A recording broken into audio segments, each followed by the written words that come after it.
So, Emily, for today's episode, as you know, we're talking about fostering teamwork and using as our example the very famous team of Sully and Mike Wazowski from Monsters, Inc. Can you think of any other famous animated teams? Well, I know in a recent episode, we talked about a non-animated team, the very famous Harry Potter and his two best friends, Ron and Hermione. But after a few weeks of downtime over the holidays with my almost 2-year-old, I was reintroduced to Lightning McQueen and his tow truck friend, Mater, in Cars, Elsa and Anna from Frozen, the whole family in The Incredibles from mom, dad, baby sister, the little brother. And it just seems like these movies are the perfect example of teamwork. But I really think that Mike and Sully are kind of the most famous and are going to be perfect for us to highlight this topic. So, listen in to this episode on fostering teamwork with Sully and Mike Wazowski.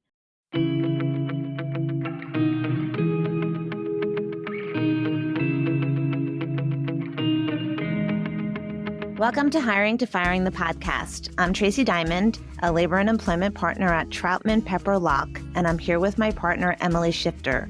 Together, we handle all employment issues from hiring to firing. Today, our guest is Emily Golden, founder, CEO, and strategic talent advisor of Golden Resources.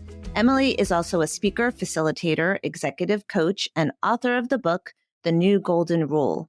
Emily, it's so nice to have you on our program. Thank you for joining us. Thank you so much for having me today. I'm really excited to be here. Why don't you tell us a bit about your background, your company, and the work that you do? Sure. So I spent the first 17 years of my career climbing the ladder in corporate. So I was working in corporate HR, only to realize that my ladder was up against the wrong building. And I started to explore other career options while I was still working in corporate HR. And found coaching. I became quickly enamored with it, went through a coach training program while still working full time, and was very fortunate as I was able to build my coaching practice relatively quickly. By 2016, I was a year into my coaching. I hung my shingle with Golden Resources and really officially began the business. That was 9 years ago. And we have been growing our capabilities and the work that we do, which is essentially providing strategic talent advisory to small and mid-size organizations across all industries. We really are passionate about developing and up-leveling talent to support individuals and teams to reach their full potential. That's fascinating. And I'm sure your HR background gave you plenty of expertise and good fodder for that in your coaching career too. For sure. Well, always great to have another Emily on board. So our topic for this episode is fostering teamwork. Emily, you've worked with a lot of teams and team leaders. What are some of the characteristics of good teamwork in your mind? So this topic is one that is so near and dear to my heart because at the end of the day, it is our people and more specifically our teams that get the work done and that innovate. What I have found through my work is, I'll say 5 different key characteristics of effective teams. So the first is clear communication, right? So open, honest communication, active listening. The second is shared goals. So this cannot be overstated. If there is not a unified vision and commitment, a team will quickly lose its focus. The third is that there are defined roles within the team. So clear responsibilities. This just makes sure that everyone knows what they're doing. It avoids confusion. The fourth area I would say is, and this is probably predictable as an executive coach, but emotional intelligence, right? So awareness, empathy, and understanding across the team is critically important. And then finally, I'll say continuous improvement. So as a team, regularly reflecting on where we've been, and then how can we grow and evolve into the next project, the next initiative. I'm glad you added that last one because as you were naming the other characteristics of a good team, I was thinking to myself, that sounds like a tall order and something that really requires you to sort of step back and look back and forward, right? In terms of making sure that your team is staying on task, I would think. and making sure that you're meeting all of those prongs continually, because I would think you could start off that way and then maybe things will start to slide off or drop off and it's time to sort of reevaluate and pull it back again. Do you find that that happens? Reliably and consistently, right? So teams come together, they get aligned, everything is humming along, and then something could happen inside the organization, outside the organization, or just simply time pulls at people. So it's so important that we're coming back together and regularly reflecting on where we are, where we've been, and how do we set the course for moving forward. So for our topic today, as we always do, we like to pull from a TV show or movie to illustrate our concept. And today we are pulling from our favorite monsters in the film Monsters, Inc., Sully and Mike Wazowski. And these two monsters give us much fodder for discussion.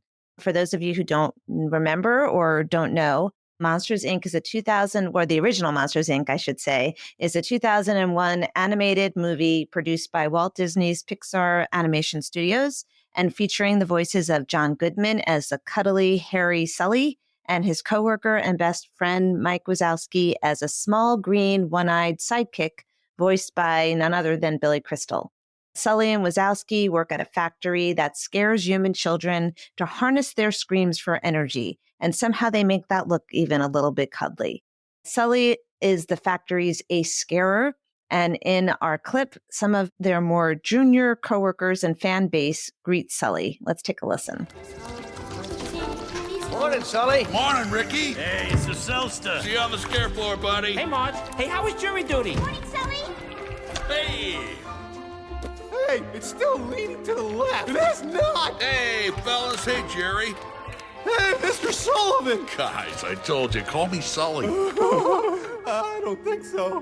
We just wanted to wish you good luck today. Hey. Come on, get lost, you two. You're making him lose his focus. Oh, sorry. See you later, fellas. Go get him, Mr. Sullivan. Quiet. You're making him lose his focus. Oh, no. Sorry. Shut up.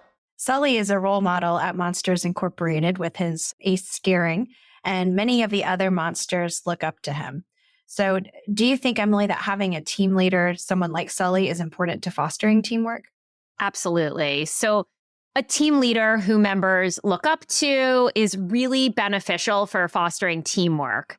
A few things that a respected leader can do. So first, inspire trust and confidence, right? Team members are more likely to follow the lead of someone that they truly admire and that they trust.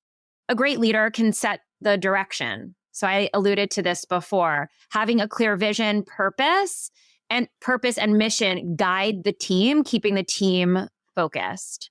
A third attribute that really supports when you have a great team leader is that leader is modeling the desired behavior that we want to see in the team. So leaders who demonstrate accountability, respect, and collaboration set the standard for the team culture to emulate that. I think that's so true because it's important to have a leader who's got that leadership ability, who's leading the team and thinking through how to manage others. But I think you're equally right that leading by example, just by being great at what you do, is equally important, especially when you've got a team with lots of different levels of experience or expertise. I want to take a moment, though, to talk a little bit about the role model part of the team leader as opposed to the management part. Emily, how do you choose a team lead in a way that that person is going to achieve that respect that we're looking for in a team leader and not foster resentments or jealousy amongst the rest of the team that when they may have all wanted to be the team lead? So often the team lead is selected outside of the team, right? So it's typically not in most environments that the team is electing the leader. And so a few things that the team lead can do, and this is especially important if the team lead was once a peer and has now become the manager. So working individually, so that team lead can work individually with each person on the team to really foster relationship, get to know each of the individual players, and to be clear that that team lead, just because that person is in the leadership position, doesn't mean that they have all the answers. So really honoring that each individual brings something unique and creates the collective power of the team. So making sure that the rest of the team gets the mission and where their value is in the mission so that they feel valued as an employee, even if they're the worker person and not the lead person. Is that what you're saying? Absolutely. And look, not everyone wants to be in that lead role. And some people will want to be, and there might be some resentment that is bubbling up. And as the team lead, if you are sensing that, I am always a fan of having the direct conversation, not in a public forum, but bringing that to the individual and just getting out onto the table what it is that might be in the other person's space that needs to be cleared.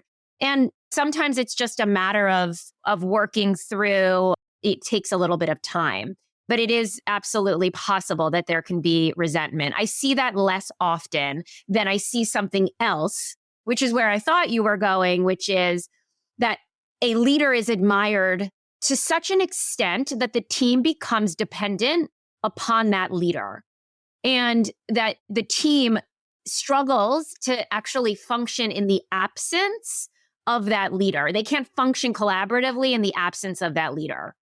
How do you avoid the leader from becoming so indispensable that the team can't function when that poor leader takes vacation? Exactly. So it's a great question. First of all, you want to be giving autonomy and trusting the individuals on the team to make decisions and to lead subparts of the project so that it's not all falling on one person, the team lead. You want to provide growth opportunities inside the team so that there's an opportunity for individuals to stretch and try new things. It's important also to be recognizing the contributions of each of the individuals on the team. When someone is acknowledged for work that they're doing, they want to do more of it because they feel great, they feel valued. Other things like encouraging collaboration, so helping people to really work together and acknowledging that team performance when you see it, listening and supporting. But this is definitely an area to watch out for. And as a leader of a team, it's critically important that you are keeping your finger on the pulse, that the team is not overly dependent upon you. Brings back a lot of the things we talked about in a prior episode on succession planning. Tracey, definitely important to think about when you've got that one person. And Emily, you also made me wonder about the idea of kind of an informal leadership role for other individuals. Maybe somebody they're not the manager, but maybe they have some sort of an informal role. And obviously, you don't want to overburden somebody and give them extra job duties when they're not the leader. But have you ever seen that kind of a structure work? For sure. So I am a big believer that leadership is a way of being, not a title necessarily. And so a great leader is defined as someone who is empowering the people on the team to step up and take on more responsibility. And so, yes, of course, we don't want to be giving responsibilities that are the team leaders to the individuals, but often you'll see in a team a few people who are really rising up and hungry to make a big impact. It's really interesting because I've seen this time and again with my clients where an employee is a terrific worker. They're really good at what they do. Like to Sully's example, they're incredibly good at scaring children. But then when they become the leader, the actual manager of the other workers, the other scarers, let's say, they don't have the management skills because they've never been taught management skills. They've only been taught the skills of doing the actual work. And I think that transition from team member to team leader can sometimes be very difficult and challenging for the team leaders. And I also think that it can be difficult for the leader of the team leads to figure out who is going to be able to possess those good management skills and be able to lead. It might not necessarily be the person who's best at the doing. Have you found that to be an issue?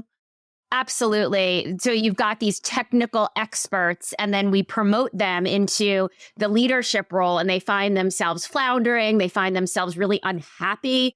And it comes down to a lack of training as a leader of people. And also sometimes there isn't really that desire there. The individual just feels like that's the next natural path. So they step into that leadership role. And I have seen in situations where a person has moved into a lead role and after 6 months, a year, raised their hand and said, this is not actually the best fit for me. And it's not in the highest and best interest of the organization. I'm going to step back and let someone else lead. So, on the issue of role models, let's take a listen to our next clip, which is a similar issue of what makes a good role model, where the owner of Monsters Incorporated asks Sully to show the trainees how it's done. Say, I could use your help with something. Anything, sir. You see, we've hired some new scare recruits, and frankly, they're Inexperienced? they stink.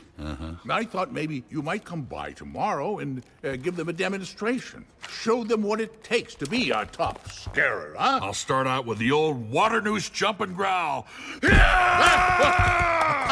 Oh, yeah. Now that's my boy.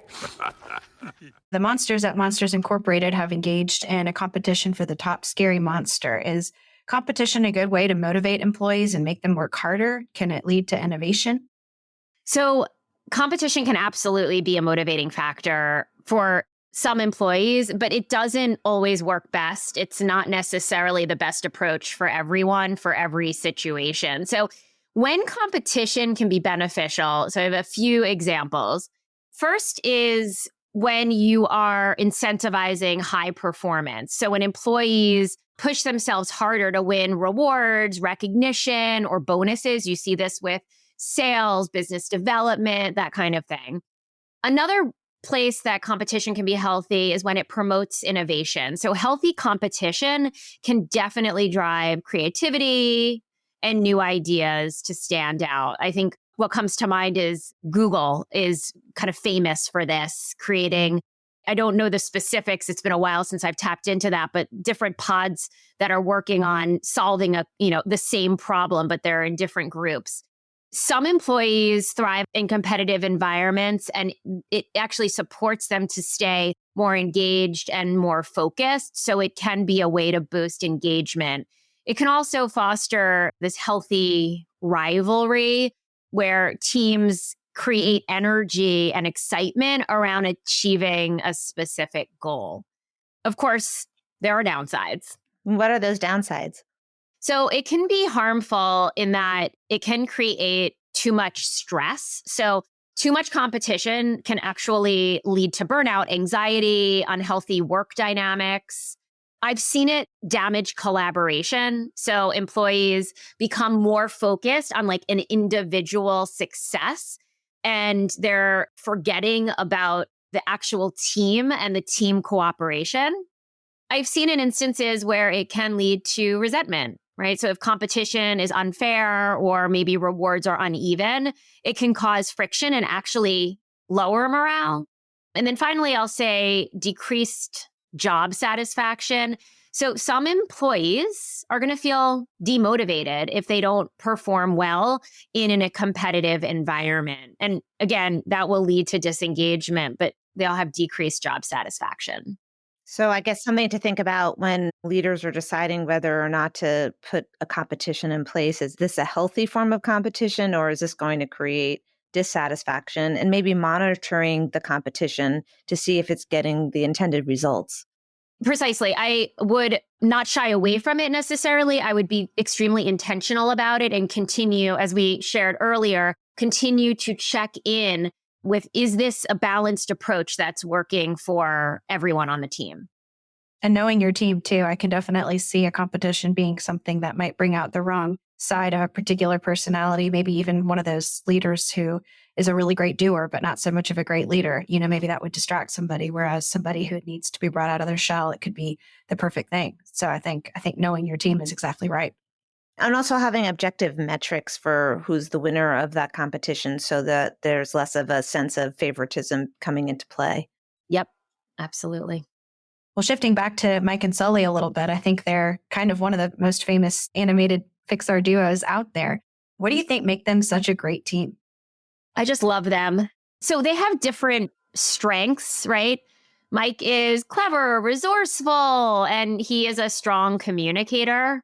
He handles logistics, organization, and problem solving. And then Sully is strong, physically imposing. He's got this natural charisma, but he's excellent at scaring.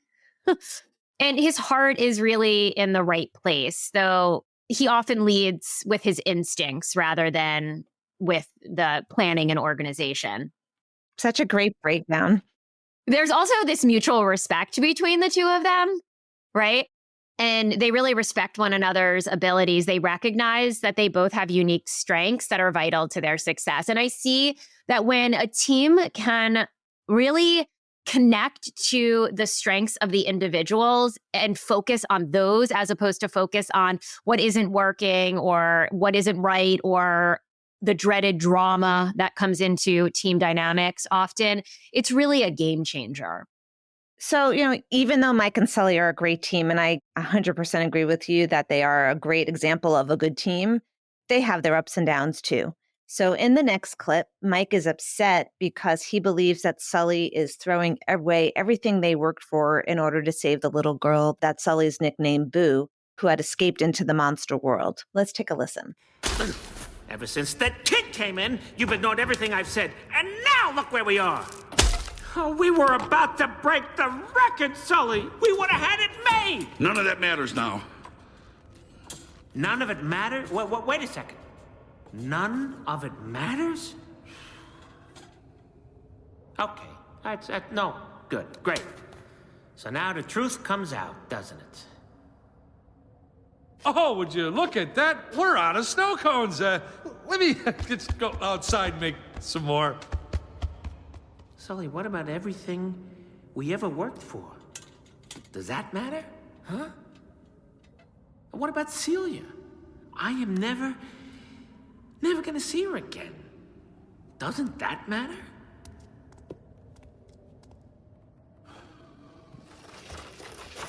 And what about me? I'm your pal. I'm your best friend. Don't I matter? I'm sorry, Mike. I'm sorry we're stuck out here. I didn't mean for this to happen. But Boo's in trouble. I think there might be a way to save her if we can just get down to that. Whoa. We? No. There's no we this time, pal. If you want to go out there and freeze to death, you be my guest. Because you're on your own. What can a leader do to manage individual relationships within a team to avoid infighting among teammates and make sure that everyone's working together instead of at crossroads? Back to what I was saying before, really leveraging different strengths. And this starts with identifying what the strengths are and utilizing those strengths and making sure that the role that the individual is playing taps into their unique strengths. And then encouraging skill development around the areas where there are gaps in skill. A leader can also support by building mutual respect. So fostering this culture of respect, which starts from the leader, encouraging team members to really value and appreciate each other's contribution. I'm a huge fan of acknowledgement. So acknowledging the individual talents, individual perspectives, acknowledging how an individual is showing up in a particular project or initiative. And then, of course, we've touched on this already, but a leader leading by example, modeling that respect and that fairness is critically important. That last clip is a really good example of a couple of things, I think. One is Sully's being maybe a little bit myopic in terms of he's so focused on saving Boo. And of course, that's a really worthy goal and what was really needed at that moment. But he was doing it at the expense of his relationship with Mike Wazowski and maybe not taking the time to explain the why as to what he's doing was so important. And then Mike Wazowski was sort of a little bit stuck in his own head in terms of what the past and what they've had until now. And the world is sort of changing around him and changing very quickly and is unable to sort of step back and take a look at the future, in my opinion. So it's a really an interesting example of where team dynamics may change over time. The mission even may change over time, and how having an open mind, both on the part of the leader and the team itself, is so important, and focusing on the mission critical junctures. Absolutely.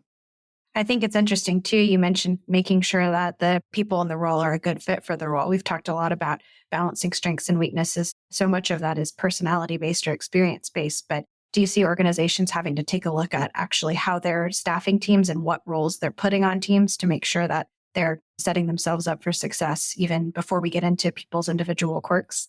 For sure. And I'm always having a background in talent acquisition and talent management. I'm always asking the question, what is the role? What do we need this role to accomplish in the organization? And is the person that we have really the best fit? And often it is, yes, it's the right fit. And sometimes it's not. And then how do we go about making sure that we can leverage that individual's strengths, but maybe in a different position or in a different way? Absolutely. So in the movie, Sully and Mike learn ultimately that children's laughter is actually a better energy source than their screams. Who knew? So Mike and Sully end up reversing roles. Mike becomes the main humor source of making children laugh, while Sully is now his assistant. Do you think that sort of role reversal could ever be successful in real life? It's such a great question, and it's kind of fun to watch. I do think that role reversal can be successful. And I also believe that it really requires careful planning and thoughtful execution to avoid resentment, right? So clear communication and transparency, being intentional, like gradual about the transition, establishing new boundaries and respect would be another area that I would say is important. I will say when it comes to role reversal, some of the organizations I work with have mentoring programs, and I've done a bit of research around this reverse mentoring concept where the mentee becomes the mentor on certain topics. One that comes to mind is use of social media in marketing, for example. There is a lot of value there. And I think we can't just assume because of the hierarchy that there isn't some great learning to be had. But role reversal, like the one we see here in Monsters, Inc., it can work. It can be successful. And obviously, we just would need to be careful about it. One of my favorite scenes in the movie is watching Billy Crystal's Mike Wazowski on his little stool acting as the one-man show for the little boy. Yes, so great. Emily, this has been certainly fun and such a fun opportunity to talk about one of my favorite animated films. We really appreciate you joining us today. Thank you so much to our listeners for listening in to Hiring to Firing. Please check out our other podcast episodes and also check out our blog, hiringtofiring.law, for all things hiring to firing. Thanks for listening.